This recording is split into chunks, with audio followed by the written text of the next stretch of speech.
gentlemen, 40 waters of all shapes, sizes, and all over the place, wherever you might be. Welcome to another episode of the 40 Watt Podcast. My name is Phillip, coming at you again. Going to take care of our housekeeping at the beginning, as is my tradition. Remember to go to our website, 40wattpodcast.com, or our Linktree account, Linktree/40wattpodcast. That Linktree is weird. It's linktr.ee. I know, you'll figure it out. You're very, very intelligent people. I know that you got it. Be sure to, all of our links are there. Go to our social media, do the like, subscribe, thumbs up, comment, whatever the appropriate societal response to that social media is, please do it. Also, if you really enjoy the podcast, remember to go over to patreon.com/40wattpodcast, where for as little as $3 a month, you can support this podcast. And at the same time, you can support a pretty awesome charity. I give 25% of my Patreon receipts at the end of the year to a charity this year. That charity is going to be St. Jude Children's Hospital in Memphis, Tennessee. Next year, who knows? I haven't really decided yet. I'm going to figure that out. So we've got a $3 tier. That's our lowest tier. That gets you access, gets you special privileges on our Discord server that we have that you can join for free, but you get some special privileges there. And at $5 a month, you will get extra content every week. Bonus content, sometimes with my podcast guests. Sometimes it'll be me and someone else. Who knows what's going to happen? It could get weird. It could be awesome. It could be terrible. But you'll never know if you don't go to our Patreon and join at the $5 level. At the $50 level, I will give you my time and we will do lessons. If you're crazy enough to give me $50, I mean, that's insane. It may just be that I psychoanalyze you at that point. So, all that aside, I want to welcome to the podcast Matt of Fidelity Guitars. I'm really excited Matt was able to come all the way from Cambridge to Mississippi via the wonderful technology of the internet. Matt, how are you, sir? Well, good, man. Yeah, it's Friday evening here. You've picked a good time. Yeah, Friday afternoon for me. For those of you that are curious, we are recording this the Friday before it will be released. So if there's news that happens between right now and when this is released, I apologize for not talking about it. We're not to blame in any way whatsoever. Exactly. It wasn't us. So, Matt, I became aware of your guitars through Joe Branton. So just go ahead and give him a little credit where credit's due. Joe talks incessantly about Fidelity guitars. And so he's been amazing. He's probably one of the first people sort of outside of my close circle of friends to kind of cotton onto the fact that I was building anything. So it's been like years now where he's been sort of giving us shout outs whenever possible, and that's amazing. So yeah, big thank you to him. Yeah, and so he talked about them incessantly enough that I started checking them out, and I was like, okay, why is he so jazzed up about it? And I get it. As someone who is a roots blues musician, grew up in the Mississippi Delta, the vibe your guitars give off, it feels familiar. Now, I've never actually held one in my hands. Obviously, there's probably not a ton of them in the States yet. I don't actually know. Yeah, it's funny. There's a few. I mean, we're still working on setting up dealers and stuff, and hopefully sort of next year we'll get back into that. We kind of had plans for that pre-COVID and kind of understand. But we'll get back around to that. But outside of the UK, probably US is about half of the guitars against the US at the moment, which is amazing, which is cool. Yeah. And it's bizarre to me considering how many amazing builders you guys have got over there that people are sort of coming to find me in Cambridge to then send guitars out to the US. So that's really cool. Yeah, no, that's really crazy. It's such a cool thing to see as the music industry has grown, especially in the small builders. Just first of all, the distribution that's possible now, there's always been small builders. There's always been that guy in Kansas City or that guy in New Orleans, Louisiana, or that guy in Orlando, Florida, who builds guitars, and maybe everyone within every guitarist within like a 50-mile circle knows who they are. And they build guitars for all the players in the area, or maybe they build amps, or maybe they're a pedal builder. There's always been those guys. The names are gone because my memory is trash, but I can distinctly remember 3 or 4 amp builders in the Memphis, Tennessee area that like everyone in Memphis had one of those guys' amps. Yeah. And they talked about how amazing they are, but nobody ever saw them.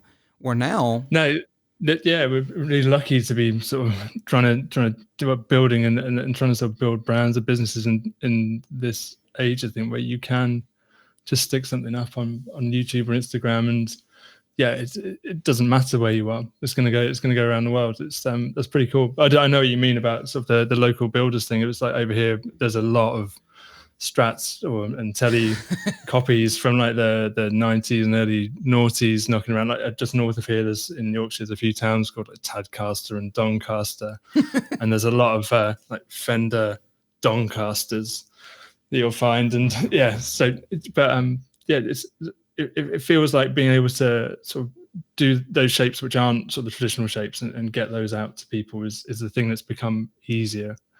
Yeah, in particular. You know, it's the Strat has been on my brain this morning because that pedal show put out a show this morning about Strats. Like it was all about Strats. And excuse me. They had this, they just made this comment about how all the like a lot of the guitar heroes played Strats, right? And then Mick made the comment. He said, and they were like, well, why do you think that is? Blah, blah. He said, Jimi Hendrix. And so I was like, okay, that absolutely, you know, sure, Hank Marvin existed, sure, Buddy Holly existed, but it was Hendrix. And I think if Hendrix had not picked up a Strat, if he had picked up something else, we'd be talking about that guitar instead, you know? Yeah. But and the availability thing as well, like you could see that and then you could just go and get it. Yeah. It was there. It's the most, bar none, the most ubiquitous, recognizable electric guitar on the planet. It is the most copied. It is the most, probably the most scrutinized. Sorry, Gibson, they got more scrutiny. You know, it's been the most like overanalyzed instrument on the planet, and everyone has made one, you know?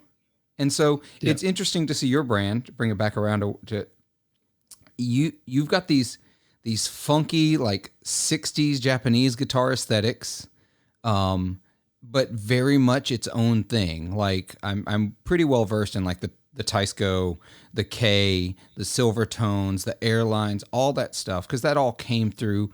We saw tons of that stuff in Mississippi. In the 90s, early 90s, you couldn't give that stuff away. And now, of course, everybody wants it, but... $10,000 or whatever, yeah. The Silvertones, like not those crappy like early 2000 Silvertones, like but like the original Silvertones. Yeah. Oh, I don't know. Maybe they're those amazing. 2000s They've just got ones. a certain thing, and it's the same with so you get them over here obviously, but it's the same with sort of old Burns and stuff like that.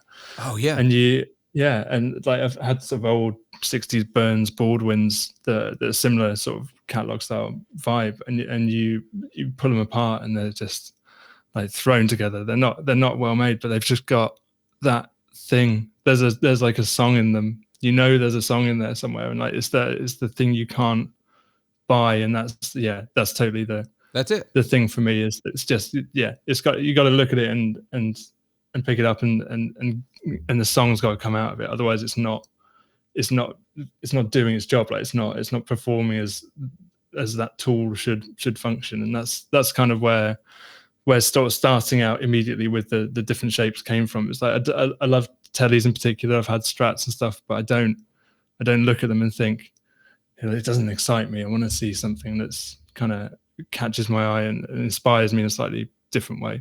And I think it's really equally as important that something inspires you visually as it does in the way it sounds and it feels to play. 100%. I'm such an aesthetic player. I have to like the way something looks or I won't enjoy it. I'm that way with amps. You're just not going to pick it up otherwise. That's the thing. Yeah, I'm that way with amps and guitars, and just like I'll go to put something up for sale or trade, and somebody offers me a trade that, like, even if it like financially makes sense, even if it tonally it's a cool amp, if I don't like the way it looks, I'm not interested. I don't want it. It's true, and it's not that's not like lowest common denominator or anything at all. Like if you don't like it enough to pick it up, then you're not gonna write on it. You're not gonna play anything on it.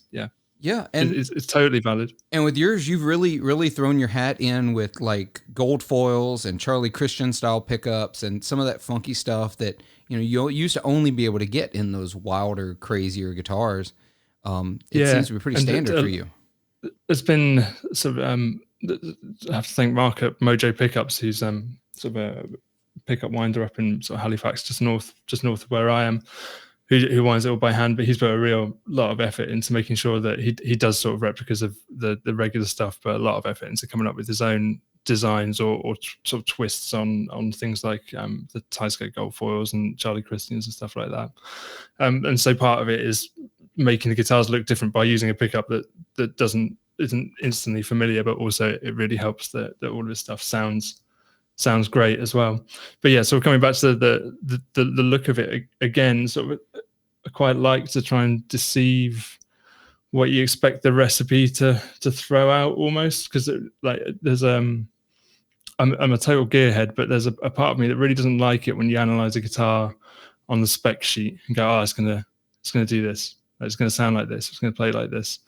And so if you can put bespoke parts on there, pickups that people aren't using, it's really difficult to then sort of make a judgment on exactly what it's going to do before you've actually played it. And that's kind of really important to me. Yeah. I don't know. It's Joe and I sort of talked about this when Joe Brandt, when he was on the podcast. It also is like, he talked about how UK brands are starting to find their, I don't remember his terminology, but I'm going to call it flavor. Does that make sense? You know what I mean? Like yeah. American small boutique makers, I think, are finding a common flair. You're seeing a lot of the offsets. You're seeing a lot of Firebird shapes coming out of a lot of makers. I'm not going to call anybody out. I love all of them. I genuinely do. I love the Firebird shape a lot. And I think UK builders are starting to develop an aesthetic themselves. And I think you're, at least as far as I've seen, you're really at the forefront of that, like funky but modern, affordable. We're going to really talk about that here in just a second, because I think the pricing of your guitars is some of the most incredible part of what you're doing. I'm going to talk about it right now. I went on your website and I started to spec out guitars. I was just curious, how much do these things cost? And I think I spec'd it to the nines, like every add-on, every extra expense. And I think my top end came in at like $3,300 US. Yeah. I can't get a custom shop Strat for that. I can't get most of Gibson's line for that. Yeah, you definitely can't get most of Gibson's line for that, not anymore. Yeah, I mean, part of that comes from, I always set myself, like when it started out, was these aren't going to be more than 3,000 sort of UK pounds. I'd prefer them not to be more than 2,000 sort of UK, and they've sort of crept up over time. But part of that's just because I can't imagine spending that much money on a guitar, and that's just me. But at the same time, if that's the case, then I can't reasonably justify asking other people to do the same, regardless of sort of the amount, and totally understand the amount of time that goes into it and material costs and stuff like that. So yeah, that's where it started out, and then part of what I'm doing is then building to that budget, and trying to find ways to do that, and obviously still make a living off of it, because this is my full-time job, so right. It has to be profitable at the same time. And to do that, sort of, there's little ways that it can save money in terms of making my own parts or designing my own parts and sort of bulk ordering and stuff like that. Things like the finishing, so you can't have one that's not a Relic, and part of that is kind of threefold. One, I just like the way that Relics look. So two, there's something I'm trying to remove a fear factor from someone who's just bought like maybe their first custom shop guitar, and they're maybe afraid to play it in the way that they should and attack it in the way that they should, in case they put a ding on it. So I'm quite happy to put at least a ding on it, probably more, just to get rid of that and let you play. And then the other part of it is it makes it a big time sink for builders, I think. But if you're finishing in nitro, is trying to get a flawless nitro finish, because it's just really, really hard to do consistently, and it takes a lot of time. More than anything, it just takes time to keep going back and make sure it's flawless. So if I can kind of skip that a little bit, then it saves me a bit of time, and I can pass that on in terms of the actual sort of list price of the guitars. Yeah. And then sort of the cheaper end of the scale just came out of last year, and sort of going into lockdown and sort of thinking about particularly musicians being pretty much completely out of work for the foreseeable future, but still trying to get these guitars out to people who wanted something to play. And so started doing everything up to that point had been chambered ash, and at that point started doing first line of solid bodies that I'd ever done, and tried to get them in under £1,000. Yeah, which is insane. It's completely bonkers. And like looking over your line, like every aesthetic is so unique to you. I like, sure, I see some influence and I see some ideas, but nothing is a copy. Like even straight down to your vibrato systems look unique. They're I believe it's a custom plate you've got on top of the vibrato.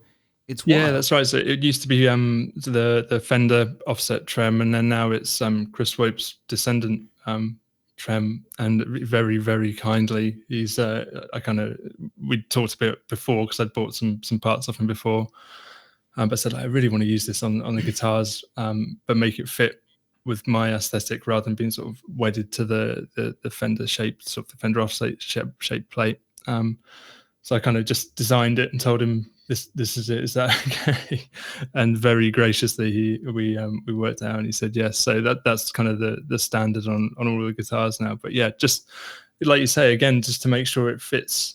I don't understand, why does it have to be that Fender plate? It doesn't have to be that. Like we're really lucky that we can sort of access sort of small batch manufacturing in a way that you can now that wasn't necessarily available even sort of 5 years ago, 10 years ago. And do stuff like that. So wherever I can, I definitely will try and make bespoke parts.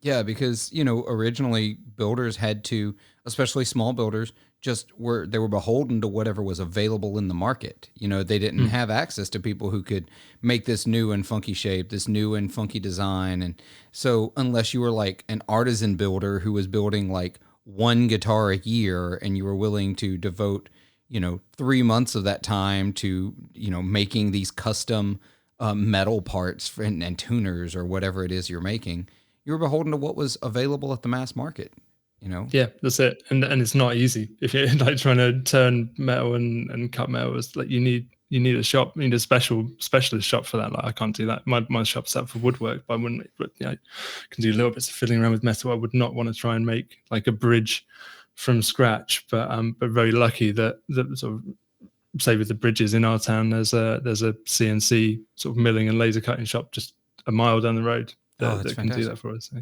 Yeah, it makes it much, much easier to put that out. So with your guitars and listening to clips, and you've got a couple of signature artists, you make a signature guitar for them. I've noticed on the website. I was not aware of that, Joe didn't go into that kind of detail. He's too busy talking about the ones he's commissioned, which he just got guitars for his entire band, which is that was really cool. And it was nice on all of them because they all had, so all his guitars had something unique about them, but they're all slightly, or about half of them are a bit more sort of modern than I would normally lean to. So polished parts and stuff like that. And it was nice. It's nice just to be able to sort of lean into the sort of the template that I've built and then twist it in different ways. And that's where all the best stuff comes from. That's where new models come from, and variation stuff is always from customers saying like, could you do this or that wouldn't normally be sort of my thing, but then takes it somewhere else that you then realize it's that eureka moment that only comes through sort of collaboration, connection with other people. It's paid research and development right there. yeah, which is the best kind. Yeah. And it's not that like the boom, and sometimes I stumble over my words like I did just then. But there's this really cool thing, like for example, I just bought.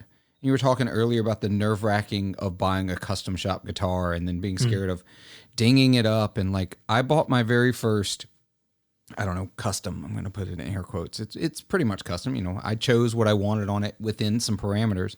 I bought a Novo, Saris J, and I love that guitar. I absolutely it's kind of my dream guitar. Yeah, and there's a big sort of influence from Dennis there, and sort of when I got started, there was that was a big one for me to try and get somewhere close to the kind of style that he was doing.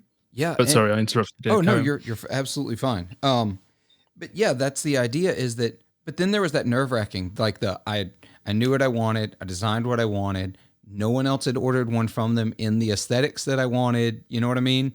And so, but it also, the last time I had played one was 2016 at Chicago Music Exchange, right? Last time I had one in my hands. Mm-hmm. And there's that moment where you make your deposit. And I was like, oh God, am I going to hate it? Am I going to get this guitar and I'm going to hate it? But, you know, I didn't have to worry about the aesthetic thing because it's also pre-Relic. And so I'm like, actually I heard, so I'm in a Novo group on Facebook, and someone today in the group had mentioned they had sold one of their Novos. They had multiple, so they sold one. And the buyer wrote back and complained that there was extra scratches that he was sure were not from the factory on his already Relic guitar. What? That's just not the right, that's not the right home for that guitar. It's not. It really isn't. It needs to go somewhere else. And what are you going to do? Yeah, what do you see? I play guitars. I don't like to baby them. Yeah, exactly. It's a tool. It's a creative tool. It's nice to look at them. Like, it's nice to have the rack on the wall behind you, whatever it's. But unless you actually exactly. Unless you're actually like making music with them, then what's the point? And if you're worried about dinging it up, then you're not going to play the best music that you can. Exactly. Like I bought I think I've talked about this on the podcast in 2019 when Gibson changed CEOs, and the CEO went in and was like, all right, here's the first thing we're doing. And they eliminated all the crazy dip switches and weird finishes. And they were like, a Les Paul standard is a Les Paul standard, solid wood, 4 knobs, a switch, and pickups, right? And I was like, that's what I want. And then they dropped the price from like $3,400 down to $2,500. Wow. And I was like, okay, like I can buy a new one now for what used were selling for. And so and you got such heritage there. Like everyone knows what they expect a Les Paul to sound and play like. So right. Yeah. And you're only going to be disappointed if it doesn't do that exact thing. And it isn't that I don't want them to push boundaries, but I don't want them to change their flagship model to push boundaries, which is what they're doing now. They've got a contemporary collection where they're going to try some new things, and they're probably going to flop on some new things because, let's be honest, Gibson players aren't the most adventurous players. They're traditionalists. I'm a traditionalist. I get it. But like I bought that guitar. It's gorgeous. It's a beautiful guitar. When it got its first ding in it, I was like, finally, okay. I don't have to worry about it anymore. You can breathe. Yeah. 6 months without breathing. Like I've got a, where is it? The 137 custom. Right there. Yeah. Amazing. Nice. That guitar. I like the inlays on the fretboard. Yeah. It's an ebony with the split diamonds. Mm-hmm. It's really good. I love that guitar. I actually got it in a trade. I was looking for a semi-hollow guitar because I had the 135 that's behind me. Somehow I can point to it, but I had that. But it's right on the nose as well. That's well practiced. Yeah. But I'm getting better at this, looking at myself in reverse and pointing. But the 135 has P90s in it, and it's noisy on some stages, really noisy on some stages. So I needed something with humbuckers. I had a Les Paul at the time that was a great player, but semi-hollow was my sound. Sort of still is. It's a blues thing, but whatever. So guy offered me that as a trade. I love that guitar. I adore that guitar. But I'm going to tell a story that's going to give some people an aneurysm. So those Gibson semi-hollows, the strap peg by the neck, it's not in a whole lot of wood. There's not a whole lot of wood holding that strap peg. And if it strips out, good luck. Because there's no wood behind it. There's not like a big block of wood behind it because it's in that hollow section of the guitar. And so once it strips out, it's a problem. I tried. So it's not. Is it in the neck heel or is it? It's not in the neck heel. It's and that's the thing. Is like I'm going to pick up a Les Paul. So listeners, what I'm describing.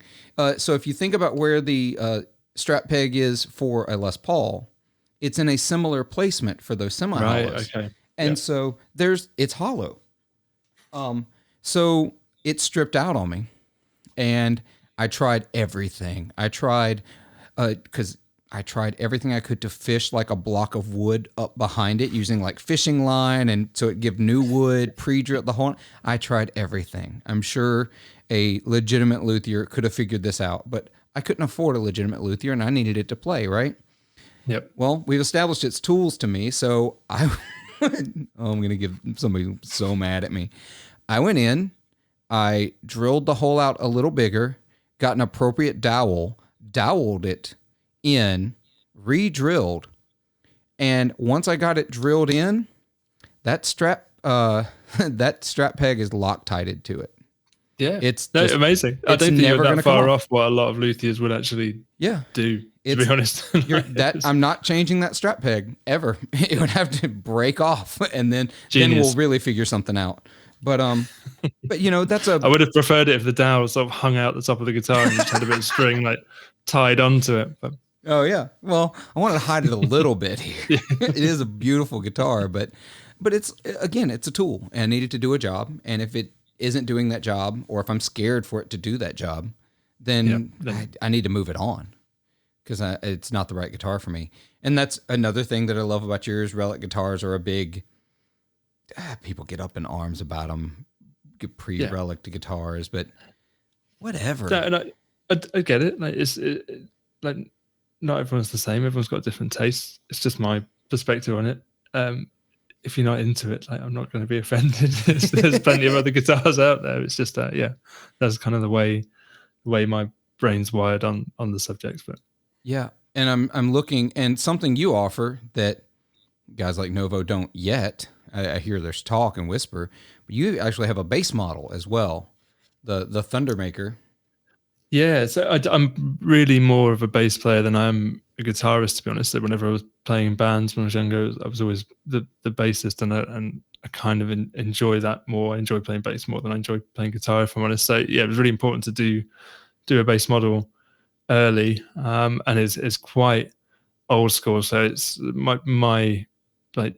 I had a Rickenbacker 4001 like V63 for a long time. It was like my main bass. So that was like the Paul McCartney semi-signature kind of 4001 with high gains. Someone refinished it in tobacco sunburst and thinned out the neck and put high gains in it and stuff. So it was a bit of a mongrel, but I just love that. So I kind of went for that sound and got Market Mojo pickups to wind me like some custom high gains and stuff like that. But so yeah, that it's not a modern like funk machine, like slaptastic bass. No, it's very much a like blow your trousers off kind of bass, but like, that's what I like. I love the fact that the model pictured on your website actually has the pointer knob. I don't know what that knob actually does, because there's 3 knobs there, but it's got the So the pointers on all of the guitars generally are rotary pickup selectors. Oh, that's so cool. So as sort of a rule of thumb, my favorite sound is always the series mix. So running one pickup into the back of another to make a bigger pickup, which comes from Dan Electros. I always thought that was the best sound on Dan Electros. So that has to be like a default thing. So that's on the bass as well. And then there's also a toggle switch, which is just a 2-way switch, which is a series mode bypass. So wherever setting the pointers on, you can flip to the loudest sound available straight away from whatever other setting you're on. So it's kind of a usability thing for gigging. So it's kind of like your verse chorus sound, or like, in the case of the bass, it'd be a bass solo sound, which maybe no one wants. But for the guitar, it's definitely sort of maybe a solo switch. But yeah, and on the bass, that series mode is like too loud. It makes like roof tiles come down and stuff. But I love it. So that's kind of become the sort of standard layout on there. But yeah, that's what the pointers are. They're all rotary selectors. Oh, that's very cool. So yeah, the name's appropriate then, Thundermaker. Once you flip that switch, good luck. Well, so I play bass and guitar. I've done both for years. Because it's always just been a matter of whatever's needed, whatever band. Because I've been in bands, but I get calls to, hey, my bassist can't make it for this gig. Can you come play bass? Can you, my guitarist can't make it for this gig. Sometimes only 20 minutes before the gig, I get the call. I got a call once for a blues gig. Guy called me and said, hey, Mike can't make it. Can you come play? I was like, Yeah, when? 30 minutes? I was like, what? Playing for a guy named Razorblade at the time. Okay. I was like, Blade? What? He's like, yeah, we're over here. And I was like, all right, I'm on my way.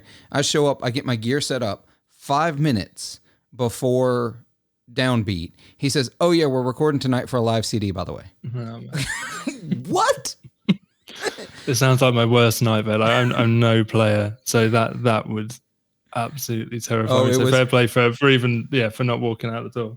Oh yeah, and on top of that, I was playing a guitar that I had just finished getting put back together. And I was like, oh, I'll play this tonight because it wasn't like a major gig. I was like, oh, it'll be a good night to break this guitar in. It was a horrible night to pick to break that guitar in. So, and of course, I didn't have time at that point to run and go get a different guitar, but it ended up fine. The CD sounded great through a very, very impressive feat of engineering. But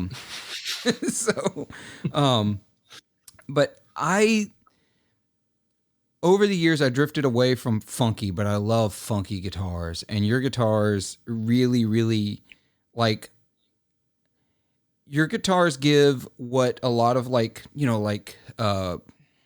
Eastwood is trying to do, right? Yeah, a modern take on those vintage classics, but they're very much just recreating the classic.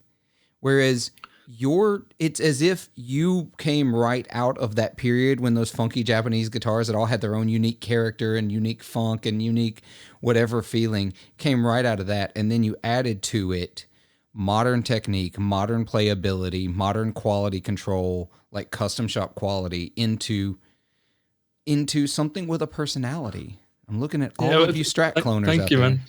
Yeah, thank you. That's a massive compliment because that's kind of exactly what I've been trying to go for. It was like the line in my head was always that like you'd gone up into your granddad's loft and you'd found this dusty old case and it was some like forgotten Italian brand from the 60s or 70s that no one had heard of since, and you dug it out and it was so that was it from a sort of a looks perspective. But then totally, like a lot of those guitars are absolute like pigs to play. Like they're horrible to play.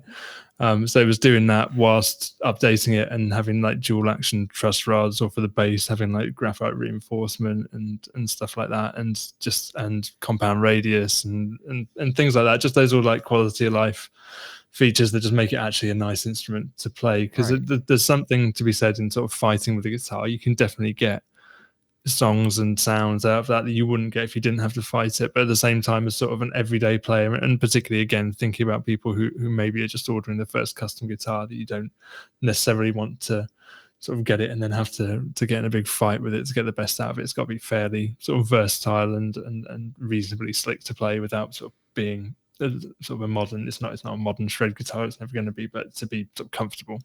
Yeah, and they're not for shredders. You can look at them and tell that. That's fine. I was going to say they're not pointy enough. There's a few points here and there, but it's not that kind of pointy. I love your liberal use of tortoiseshell. I love it. Like Tort is my crack. It's my cocaine. I love it on every finish. I don't care. I don't care what anybody says. I would put a Tort pickguard on every guitar I've got if somebody did not stop me. In fact, man, do it. It's it's great. And there are definitely certain colors where it goes better than others, and I'll try and sort of steer people if I don't think it's going to work. But generally, sort of with a white or a pink, black, sunburst, like you can put it on all of those. It's a tricky one because you can get hold of sort of celluloid sheet like they had in the 60s now, but it's expensive and quite hard to get hold of, and also it's really dangerous. Yeah, like it's also not easy to work with, from what I've heard either. No, because it's quite soft. So if you try and mill it or drill it, then it's quite happy to like ball up into little bundles of hot celluloid. And then like the first time I ever cut it on the CNC, it was like my first year of doing this and like still learning a lot. I didn't really know what I was doing by that point. I had to hide behind like the machinery on the other side of the shop from the CNC while it was cutting a scratch plate, because the celluloid sheet was just balling up around the bit, getting really hot and then exploding. and flying across the, Oh my God. the workshop. There's these little hot fireballs just sat on the floor. Like, oh my God. It was insane and like horrific and incredibly unsafe. And so, yeah, that that doesn't happen anymore, but that's a good reason not to try and cut celluloid.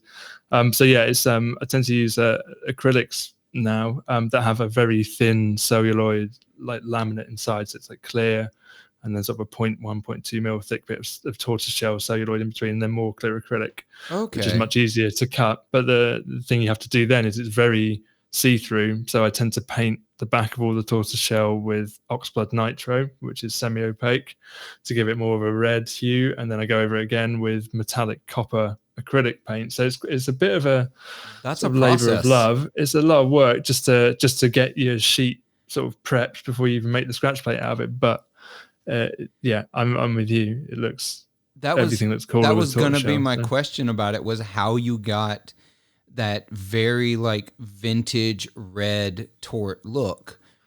So it is. It's a process, because a lot of the Tort today, it doesn't look very good. It's agreed.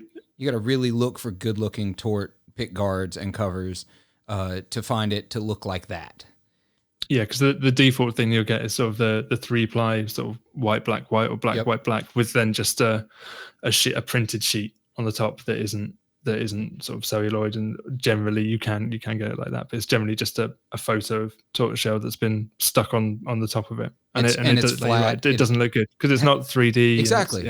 It doesn't have that 3D quality. Yours look like you can look straight through them, which obviously, with all the extra, you really can't. But you probably, if you held it up to light, you can see the light through it.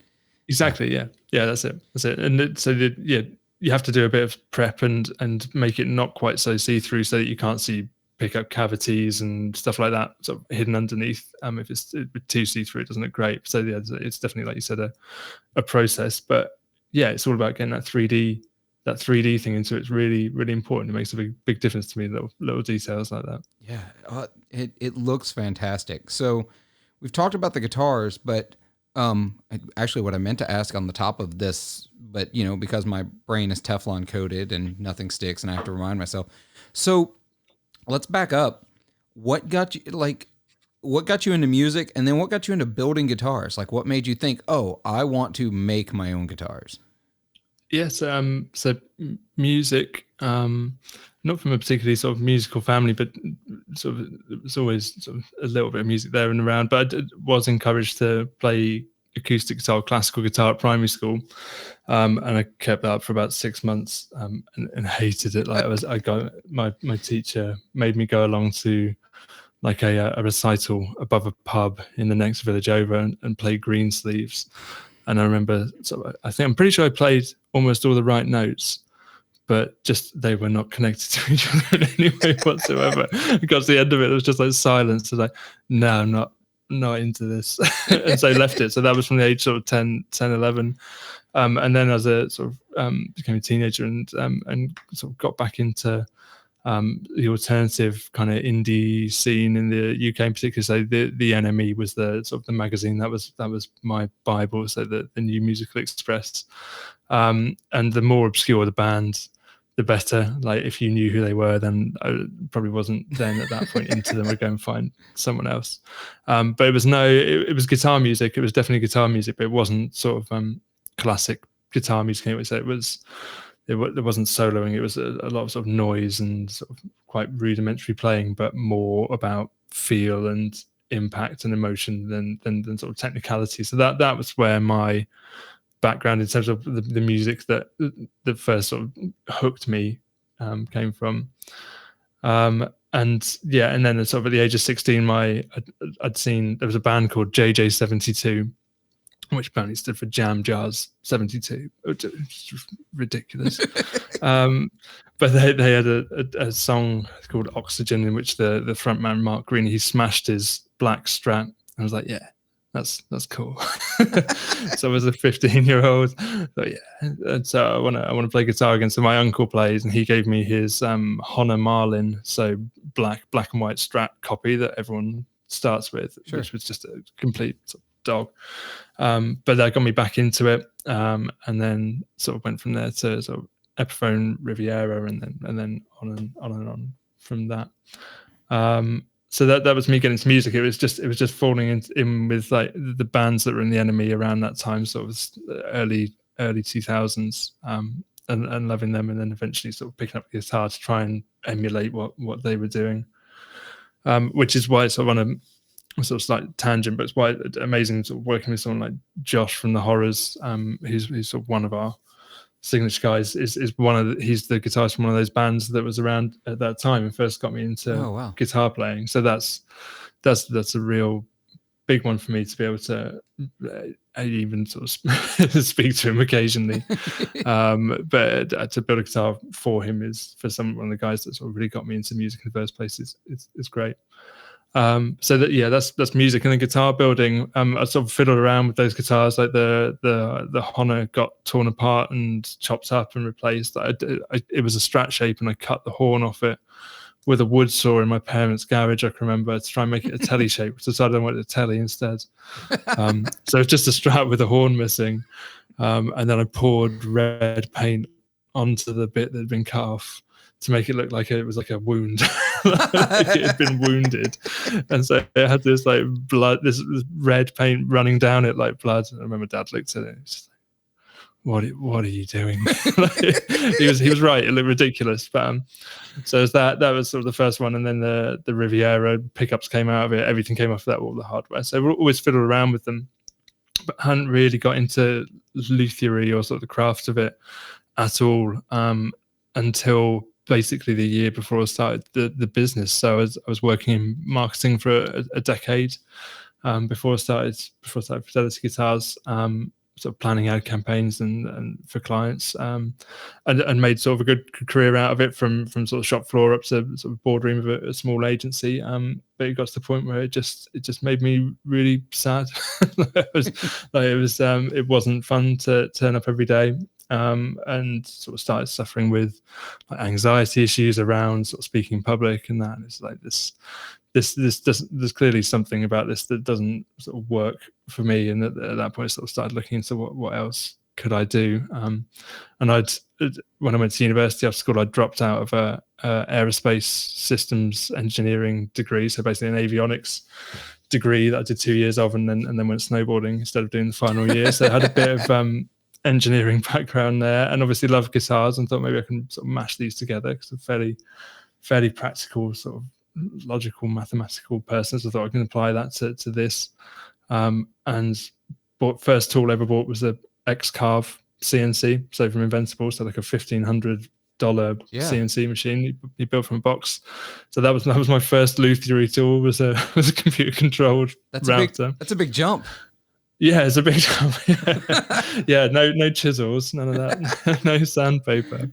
Got that. Found a guy who had an old plant nursery that was crumbling in his back garden that rented me sort of a corner of his barn for £10 a week, and went in there and started trying to make stuff. Like drew some designs on CAD, like drew boxes that were the same size as the guitars that I loved, and tried to fit some new curves inside that, and then started sort of cutting. So I had a year where I was on my notice from my old career, where in my spare time I learned how to do it. And then January 2017 went from within 1 month of being a marketeer to being a professional luthier. Wow. Without any experience of actually real experience of making or selling guitars. So yeah, it was a bit both feet sort of in at the deep end. But that's kind of how my head works. If I don't commit to doing something and kind of take the safety net away, then I won't commit to it, and I'll find like I'll do this just in case as a backup, and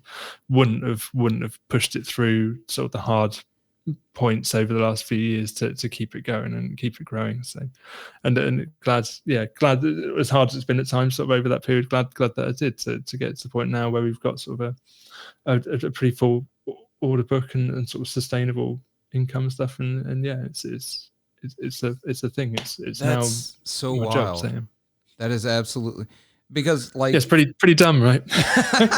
Well, I mean, you did something, you found something you love doing, and you took a leap on it, And I mean, if you really think about it, the worst case scenario was a few years down the line, it didn't work and you do something else. But like you Yeah. took away the option to you, this has to work, that you've got to make this work. And sometimes that's absolutely what you have to do to get that kind of, that push to finish something. You have to give yourself an ultimatum. And now you're doing pretty well. How many guitars do you build, say, a month? So the aim was to do it, sort of it fluctuates because to do it in batches. So some months seem quite quiet while sort of whole batches go through. But I think built just over 30 guitars last year, and the aim is to build over 50 this year. Oh wow! Yeah, that is at the moment it's just me with occasional bit of help from some sort of very kind sort of apprentices that chip in occasionally. But that's what I was going to ask next. Is it still just you? So yeah, pretty much it's me, and just moved into a new space with another local luthier who I've known for a little while, who is genuinely sort of a master trained luthier who builds acoustics. So his name's Jamie Swannell. So we're sharing a space, but we're not running the same business at the moment. He's doing his thing and I'm doing mine. But yeah, so it kind of moving towards the point where I think let's try and get some more people in to help at some point in the near future. Oh, that'll be awesome. And of course, that just helps, especially as orders start to back up on you and you're like, okay, no, I'm at a point where I need to be able to put a little more out a little quicker. Yeah, no, that's it. And I mean, that's the pressure, and it's kind of self-imposed to an extent because you give people a rough timeline on how long it takes to build, and it inevitably takes a bit longer. Yeah. At the moment, it's taking quite a lot longer than some of those orders from a while ago. So we've adjusted sort of our predicted build times to be a bit more realistic based on sort of current scenario. But that's the main pressure. It's kind of not wanting to let people down, because I know what it'd be like to be in the opposite situation. But like you said, yeah, it's growing pains. It's the nature of sort of running a small business and trying to sort of push it one step at a time and grow it. So if that's the main pressure I've got to live with, is my sort of own self-imposed deadlines and people's sort of desire to get the guitar as soon as possible, then I can live with that. And thankfully everyone is being very sort of gracious about it and understanding and just excited to sort of be part of it, which is amazing. That is incredibly cool. And I don't know, I love the fact that you're out here doing it. You've got this idea, you've got this vision, and it based on what you've told me was the vision. You're very much nailing it. That aesthetic is insane. Like I said, I haven't gotten to hold one yet. It's gonna happen one of these days. We'll work that out. We'll sort that out. Yeah, we're gonna sort that out. I've got to get one in my hands and try it. And I think there's a market too amongst that. I know so many blues and roots musicians who there's a market there as well of guys who are just going to lose their minds when they do finally see these guitars, because I know a guy, actually, Eric Deaton. I had him on the podcast a while back. Incredible roots hill country blues guitarist. He's played on tracks with Dan Auerbach of the Black Keys. He played on the new album Delta Cream, I think is the name of the new Black Keys album, which actually, they came down to Mississippi to shoot some stuff for photography and video and maybe even to do some of the recording. But like that whole scene, the Burnsides and the Eric Deaton and all of the people are gonna be so Kimbros, like that whole sorry, people are gonna be so mad at me. I was like, man, you forgot me. Yeah. That whole hill country scene, these guitars would wreck their world. Like, because they've got that aesthetic that they love, but they're not constantly from gig to gig not knowing if that guitar is going to play good enough to get them through the gig, Like Eric plays an old, I think it's a Teisco, don't quote me. He said it on the podcast, so y'all listeners, go back and listen, you'll figure out what it was. But it's in immaculate condition, it plays great, but someday it might not, because that's just the nature of those guitars that came out in the 60s. And you mentioned Italian brands. I always forget completely about the Italian brands that were putting out these funky, crazy, cool guitars too. And like Eastern European and Soviet stuff as well. Like there's some crazy stuff out there. It's wild. So I'm really excited to see somebody sort of taking it up and doing something original around it instead of just, and I'm not shitting on Eastwood or any of those that they're doing. It's great that those are available for people to get those airline style guitars and those Teisco style guitars, and even a couple of Dan Electro models that Dan Electro doesn't make anymore. I think Eastwood's making a couple of those.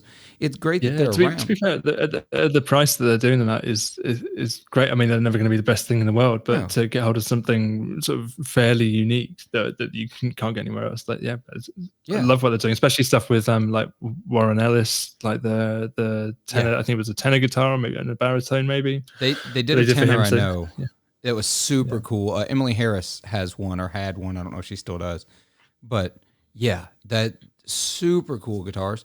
But we need other people making new stuff, like new ideas around it. Because so you see somebody playing one of your guitars, it's not going to be like anything anybody else is out there playing. It's like when I show up to gigs with my Novo, a lot of people go, I've never seen that before. What is that? You know? And so there's something cool about that really appeals to the aesthetic lover in me. It's like, definitely. No, it's I don't think it's an ego thing. It's just part of it is just wanting to share that stuff with particularly other players, isn't it? Yeah. Like, it's exciting. It's exciting when you see something you've never seen before. Like, I've not met a player, another guitar player or musician that has asked me about my Novo that I didn't put it in their hands. I'm like, here, this, check this out. And, it's like, it's not about, oh, I've got this crazy, not, this custom shop thing. No, it's like, hey, this is awesome. You should also experience this awesome thing. Like, and so that's what I do. I've gone and gotten it for players, just like, oh no, here, try this out. Yeah, and the cool thing on that is that, like you say, it's not like you hand someone a telly and it might be like your favorite telly or have certain things about it unique, but they're instantly going to be comparing it to all the other tellies they've played. So, it's good for this. It's not as good as this one in this way and stuff. Where you hand someone something completely unique and it kind of just takes all that away, and you just play. Yeah. Oh, it's beautiful. Which is amazing to be able to do that. I love it. I am going to back up for a fun thought, though. You're talking about band names and ridiculous band names. It's like, it kind of reminded me of when I was in college, we had this, in Cleveland, we had this frame shop. And the daughter of the frame shop owner and their friends would gather in the like back alley part. It was enclosed, but it was just the back part of the shop that wasn't used for anything. It was essentially a bricked in alley. And they would have these like hardcore DIY shows back there on this like crazy like carpeted stage that like was just, I don't know, it was like 2 by 2 foot blocks that were just pushed all together. And they would have these DIY punk shows, hardcore shows, screamcore shows. And a buddy of mine was in a band too. He's in 2 of my favorite band names of all time. One was Sugar Biscuit, which was an all-girl hardcore band, except for him. He was the guitarist. And he actually played my favorite guitar solo of all time, and it was the anti-guitar solo. He, there's this one part in a song, and like they're a hardcore band. It's notoriously non-guitar solo, right? Notoriously just chugged out chords and screaming lyrics, and it was great and just violent and unruly. But they were writing this one song, and they were like, oh shit, this needs a guitar solo. And so his solo is literally just moving his hands on the fretboard just randomly and strumming the strings and just like noise, just muted, scraped, and it's so perfect. It is so amazing. Absolutely that is right what on my that street. song. That sounds perfect. Yeah, it's so what that song needed. But my other one, the most ridiculous band name, was Love Zombie. And all of their songs were about love, zombies, or zombies in love. And I love that kind of thing. I love those kind of bands that are just quirky. They'll never be popular, but they've got their... You're probably only getting one album out of that, but it's going to be a great album. Hey, yeah. They had a song they called Walking to Japan that came about over like a drunken conversation about the fact that zombies didn't need to breathe. So theoretically, they could walk to Japan across the bottom of the ocean. So they wrote, it's like, this is so ridiculous and amazing and beautiful. And that's what I love about music. And so Yeah, but I bet it was amazing fun to be in that band. Oh, I bet And that's it kind was. of the point.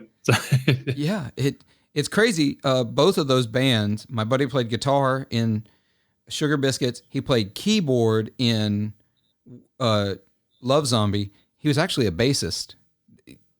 I never saw him playing bass, but that's always his main instrument was bass. So, but it's I'm gonna track down some Sugar Biscuit now. There was a pop band. I don't know if they were popular in the US, but called Sugar Babes in the late 90s, early noughties, like girl trio, but like very pop. So it makes me think of maybe like Limp Bizkit playing Sugar Babes songs. And that's something I want to hear. I really want to hear that. Yeah, no, they sound like it'd be awesome. No, Sugar Biscuits was a band formed over a couple of, as they told the story, a couple of lunches at like the local Chinese food buffet restaurant, and they needed a band name, and they were eating the Sugar Biscuits at the Chinese restaurant, and just where the name came out of, and so that's where the legend began. Yeah, exactly. No, it's fantastic. I kind of miss that scene, and I told this story in a previous podcast, but that ended, the whole alley behind the shop ended when I did hear that. Yeah, it's just the tax issues. Yeah, IRS. So then it became farmhouse and house shows and all sorts of other cool stuff happening there. And so it became this really cool community that has since vanished. I don't know that anything like that's happening anywhere in Mississippi anymore, but it is what it is. You know, it was great while I was in college. I was glad it was happening while I was there. But so, I really appreciate you coming on, Matt, and spending time with me. It's a pleasure, man. Could happily carry on for another hour. Yeah. It was good talking. There's absolutely more we could talk about. And listeners, we are going to carry on a little more on the Patreon exclusive content. So if you are interested in hearing more from Matt and myself, you can go over to patreon.com/40watt podcast. For $5 a month, you will get extra content every week. I can't promise how much. It could be a half hour. It could be 3.5 hours. Who knows? You got to go over there to find out. So I really appreciate y'all hanging out, listening, watching. If you are on YouTube, I appreciate it. We're going to mosey on. We're going to get over to the other content. And I want you to make sure you like, subscribe. This is the part I hate, y'all. This is why I'm so bad at this. Like, y'all do the thing on the social media, the thing with the stuff, share with your friends, tell friends about it, and we're going to catch you later. But until then, be good to yourselves, be kind to each other, and try to make some noise. Peace.